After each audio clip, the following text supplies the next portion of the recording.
6 अगस्त 1945 को सुबह लोग हर दिन की तरह इस दिन भी सामान्य रूप से जगे। जापान के हिरोशिमा शहर में रहने वाले लोगों को ये बिल्कुल भी पता नहीं था कि अगले कुछ घंटों में उनके साथ कुछ ऐसा होने वाला है जो आज तक पूरी दुनिया के इतिहास में कभी नहीं हुआ। 6 अगस्त 1945 को 8 बजे सभी लोग अपने अपने काम में व्यस्त थे। घर की महिलाएं खाना बना रही थी, वहीं पुरुष ऑफिस निकलने वाले थे और बच्चे अपने स्कूल जा ही रहे थे। तभी जापान के हिरोशिमा शहर में एक अमेरिकी विमान B-29 फ्लाई करते हुए दिखता है, जिसका नाम इलोना गए था। लोगों को ये नॉर्मल सा लगा। उनको ये नहीं पता था कि इस विमान में आज तक का सबसे powerful atomic bomb little boy छुपा है। तभी 8:15 पर उस विमान के पेट से एक बेलनाकार वस्तु गिरता है। लोग इसके बारे में ज्यादा कुछ सोच पाते इससे पहले ही 45 सेकंड में यह बम जमीन से लगभग 600 मीटर ऊपर ही फट जाता है। विद इन सेकेंड वहाँ की टेम्परेचर 4000 सेंटीग्रेड हो जाता है और लोग जो जहाँ थे वहीं परछाई में तब्दील हो जाते हैं।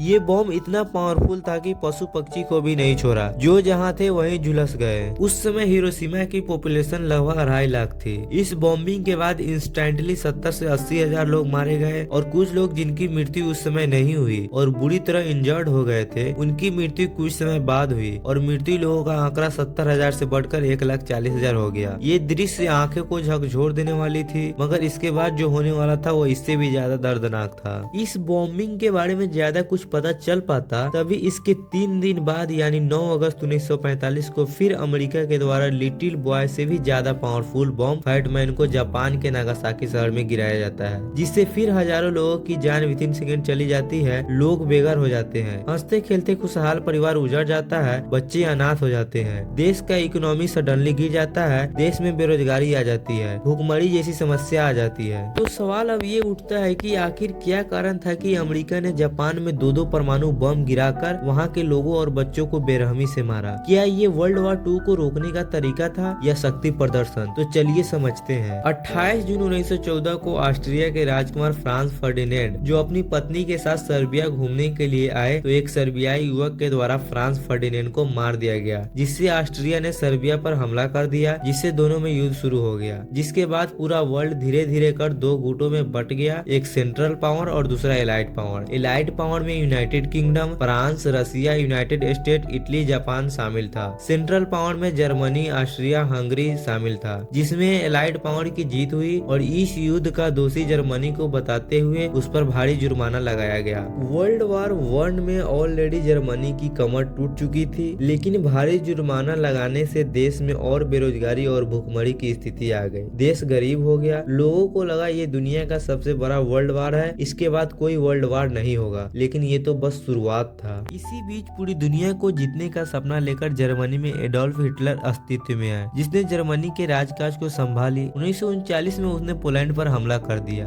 फिर क्या दुनिया के सभी देश एक एक कर 2 गुटों, एक्सिस और एलाइड पावर में बट गए। एक्सिस पावर में जर्मनी, जापान, इटली और एलाइड पावर में 3 खतरनाक देश अमेरिका, सोवियत संघ और यूनाइटेड किंगडम शामिल था। इस युद्ध में अंतोगत अमेरिका और जापान में कांटे की टक्कर चलती रही। लोग अपनी जान दे रहे थे पर कोई भी देश सरेंडर करने को तैयार नहीं था। तभी 1945 तक अमेरिका 3 टाइप के परमाणु हथियार little boy, thin man and fat man को बना लिया था, जिसमें सबसे ज्यादा डेंजरस फैट मैन था। अमेरिका ने लिटिल बॉय और फैट मैन को जापान के 2 शहर हिरोशिमा और नागासाकी में गिराया। इसके बाद 14 अगस्त 1945 को जापान आत्मसमर्पण कर दिया। अब जानने वाली बात यह है कि इतनी बड़ी तबाही के बाद आज हिरोशिमा और नागासाकी का क्या स्थिति है। जब 6 और 9 अगस्त 1945 में बॉम्ब से गिराया गया तो अगले कुछ सालों तक वहाँ की समस्या बहुत गंभीर थी। कई जनरेशन तक लोग वहाँ चर्म रोग, कैंसर जैसे बीमारी से जूझते रहे। इसके अलावा जन्मजात लंगड़ा लुझा बच्चा पैदा होते रहे। लोगों की जीवन प्रत्याशा कम हो गई। बाकी समय के साथ इस सिटी ने अपने आप को काफी ग्रोथ किया। अमेरिका ने फिर इसको काफी मदद भी किया। परिणाम ये हुआ कि ये दोनों सिटी आज के डेवलप सिटी में काउंट किए जाते हैं और अभी वहाँ सब कुछ नॉर्मल है। तो ये वीडियो यहीं तक है। जय हिंद।